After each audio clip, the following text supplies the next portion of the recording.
Ju-Jitsu selekcija Crne Gore.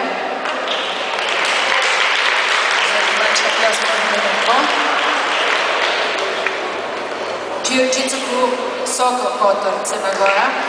Ju-Jitsu Verein Sokol aus Kotor Montenegro. Ju-Jitsu klub Budva Crna Gora. Ju-Jitsu Verein Budva aus Montenegro. Ju-Jitsu selekcija Slovenije. Mannschaft aus Slowenien. Ju-Jitsu klub Ipon Sevnica Slovenija. Ju-Jitsu Verein Ipon Sevnica Slovenien. Te Ju-Jitsu klub Brčko Centurion, dakle iz Brčkog, Bosna i Hercegovina. Und Ju-Jitsu Verein Centurion aus Brčko, Bosna i Hercegovina.